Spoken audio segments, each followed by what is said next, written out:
আলামিন কোরআন মাজিদের ভেতরে সূরা আম্বিয়ার 107 নম্বর আয়াতে বলেন, ওয়ামা আরসালনাকা ইল্লা রাহমাতাল লিল আলামিন। আমি আপনাকে সৃষ্টি করেছি, আপনি হলেন বিশ্ববাসীর জন্য রহমত। শুধু মানুষের জন্য রহমত তা নয়, শুধু পশু পাখির জন্য রহমত তা নয়, এমনকি গাছের জন্য আপনি রহমত। হঠাৎ করে মসজিদে নববীর মধ্যে কার কান্নার আওয়াজ পাওয়া যায়? কে কান্না করছে? তাকিয়ে দেখা গেল কেউ কান্না করে না, কোনো মানুষ কান্না করছে না। আল্লাহ রাসূল বললেন, ও আমার সাহাবীরা, তাহলে এই কান্নার আওয়াজটা কোন জায়গা থেকে আসে তোমরা তালাশ করো। তালাশ করতে করতে দেখা গেল আল্লাহর রাসূল যে জায়গায় মেম্বারে বসে তিনি খুতবা দিচ্ছিলেন, তার পাশে একটা মোড়া খেজুর গাছ। যেই খেজুর গাছে আল্লাহর রাসূল হেলান দিয়ে খুতবা দিতেন, ওই খেজুর গাছটা আল্লাহর রাসূল পাশে রেখে দিয়েছেন। বলেছেন, ওই গাছটা পাশে রেখে দাও, নতুন মেম্বার এসেছে, এই নতুন মেম্বার খুতবা দিব। সেই খেজুর গাছ থেকে গুনগুন গুনগুন করে কান্নার আওয়াজ পাওয়া যায়। খেজুর গাছ থেকে গুনগুন করে কান্নার আওয়াজ, এটা দেখে আল্লাহর রাসূল অবাক হয়ে গেলেন।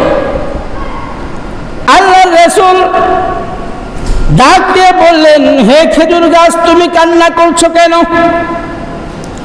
আমাদের নবী মুহাম্মদুর রাসূলুল্লাহ সাল্লাল্লাহু আলাইহি ওয়াসাল্লাম তিনি এমন মানুষ ছিলেন, তিনি শুধু মানুষের কথা বুঝতেন তা নয়, আল্লাহর রাসূল তিনি বাতাসের কথা বুঝতেন, তিনি পশু পাখির কথা বুঝতেন, তিনি গাছের কথা বুঝতেন, তিনি তরুলতার কথা বুঝতেন।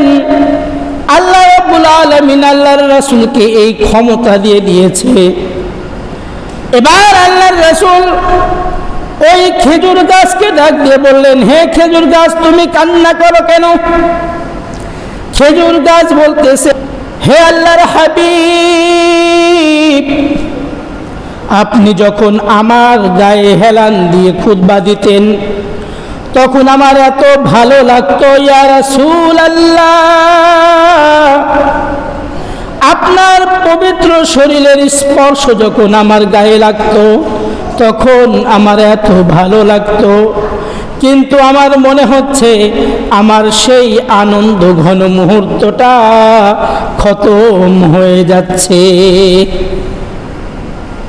আর আমি আপনার স্পর্শ পাই না, আপনার পবিত্র শরীরের স্পর্শ আমার গায়ে আর লাগে না, এই জন্য আমার কষ্ট হচ্ছে ইয়া রাসূলুল্লাহ।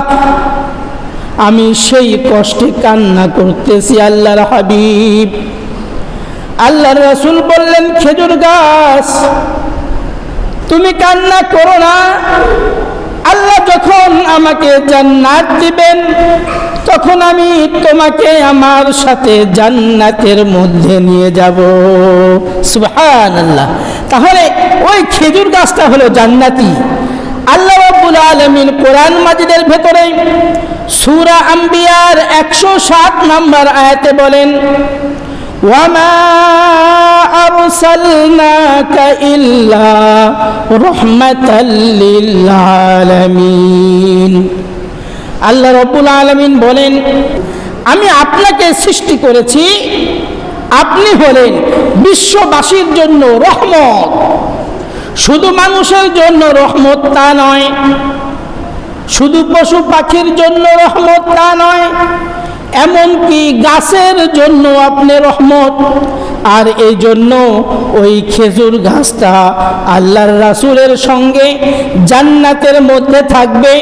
কেননা দুনিয়াতে ওই খেজুর গাছ সে আল্লাহর রাসূলের গায়ের স্পর্শ পেয়েছে, যার কারণে কান্না করছিল। আর আল্লাহর হাবিব তাকে বললেন, তুমি হলে জান্নাতি। সুবহানাল্লাহ।